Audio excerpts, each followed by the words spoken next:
Welcome to Rome Ready AI Stories. Imagine a timeline stretching back 1,000 years, longer than the entire history of the United States. That vast span of time is longer than the existence of almost every single modern nation that we see on maps today.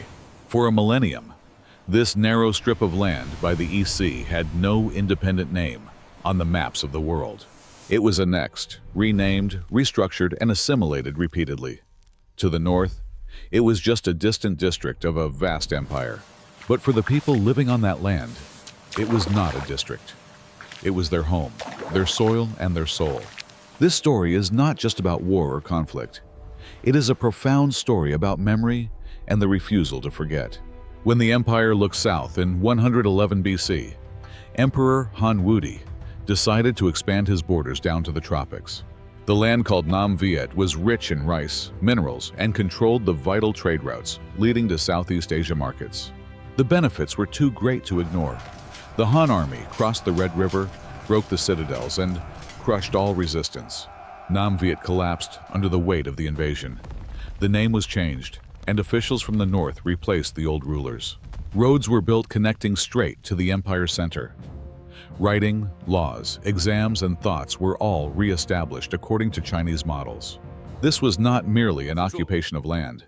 This was a large-scale assimilation project designed to erase a distinct local identity. Want to advance? Learn Confucianism. Want to be an official? Take exams in Chinese characters. To survive? Become part of the empire. For many generations, that plan seemed to be working perfectly. The surface of society began to look exactly like the North.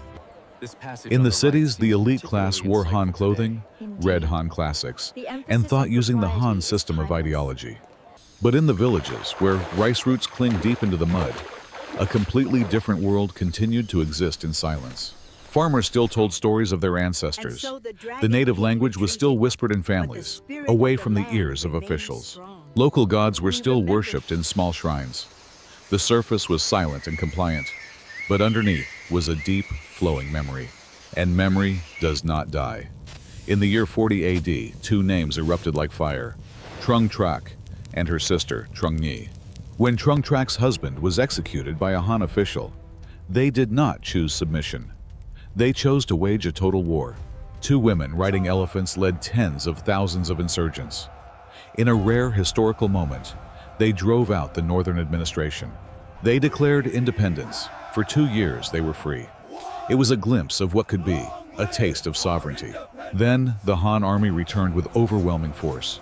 The uprising failed. The two sisters threw themselves into the river to die. The empire thought they had extinguished the rebellion, but they had inadvertently created a legend that would never be forgotten. From then on, every child grew up knowing, we once stood up. The fire was hidden, but it was never extinguished. Century after century, uprisings broke out. Lai Bi in 544 established the state of Van Xuan and claimed emperorship. Mai Thaklan in 722 gathered tens of thousands. Feng Hung in the late 8th century captured the citadel of Tung Bin. Each time they were suppressed. Each time they failed. But each time the Vietnamese people learned something vital for their future. They learned how to organize, how to form alliances, and how to wait for the right moment. They learned patience. The Chinese won every battle, but they could not win against the waiting. They could not defeat the patience of a nation. In the early 10th century, the North fell into chaos after the Tang Dynasty collapsed. Warlords fought for power and control. Control over the South weakened significantly. A Vietnamese general named Ngo Quyen saw the opportunity he had been waiting for. He understood one thing his predecessors did not. Victory requires not just courage, but the perfect timing and strategy. When the southern Han fleet entered the river, they did not know that sharp iron-tipped stakes waited silently beneath the water. The tide receded. The massive warships were trapped. Wood pierced through the hulls. The fleet was shattered in a moment of chaos. The Battle of Bach Dang was not just a military victory. It was the definitive end of 1,000 years of domination. Ngo Quyen proclaimed himself king. Vietnam returned to the map, this time as a truly independent nation, separate and free. Korea paid tribute but kept sovereignty. Japan learned Chinese culture, but stayed out of direct control due to the ocean. Only Vietnam was completely annexed, swallowed whole, and then separated itself through sheer military force and cultural resilience. That creates a psychological difference. Vietnam did not just keep its distance. Vietnam was swallowed, and it fought its way out. History never sleeps. In 2014, when China placed an oil rig in disputed waters, anti-China riots exploded across Vietnam. To outsiders, it was a resource dispute. To the Vietnamese, it was a trigger for a deep, ancestral memory of survival. When Joe Biden visited Hanoi in 2023 to upgrade relations to a comprehensive strategic partnership, it was about power balance. Vietnam has not forgotten the war with the United States, but they certainly have not forgotten 1,000 years with the North. History is not the past. It is the filter through which every single current decision is processed and evaluated today. Vietnam is deeply economically dependent on China. Trade, supply chains, and investment are all tightly and inextricably linked together. But the national psychology is built on a foundation of resistance. Will economics erase memory, or will memory shape strategy? Two neighboring nations share 2,000 years of interaction, but carry two completely different stories about their shared past. To China, it is a land that once belonged to the empire. To Vietnam, it is the longest resistance in history. 1,000 years. Empires come and go, dynasties rise and fall, borders change, but one thing outlasts them all: the will of a people who refuse to disappear. Vietnam was conquered, Vietnam was assimilated, Vietnam rebelled, and Vietnam won. And they still remember. This memory is their shield and their compass in a complex world. From a district without a name to a strategic partner of global powers, the journey has been long and bloody. The torch of identity was passed through a millennium of darkness, kept alight by the whispers of villagers and farmers.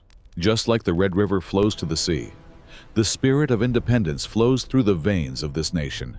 Today, children learn about Bach not just as a battle, but as a lesson in wisdom and national survival. They honor the roots that go deeper than the occupation, roots that held the ground when the storms of empire raged. Look at the streets of Hanoi or Ho Chi Minh City today. You see energy, commerce, and a drive for the future. But beneath that modern energy lies a bedrock of iron will, a determination that has been tested for 20 centuries. Vietnam navigates the currents of geopolitics with the same skill their ancestors used to navigate the tides of Bach Dang. They call it bamboo diplomacy. Firm roots, solid trunks, but flexible branches, adapting to the wind to avoid breaking apart. This philosophy comes directly from that 1,000-year struggle. Survive the storm, preserve the core, and rise when the wind calms. While the North built stone walls to keep people out, the South grew living hedges to keep their culture safely inside. Culture was their fortress, language was their weapon, and memory was their map back to freedom when the time was right. Today, as they face new challenges in the East Sea, that old map of memory is unfolded once again. Technology has changed, but the fundamental challenge remains the same: how to live next to a giant without being crushed.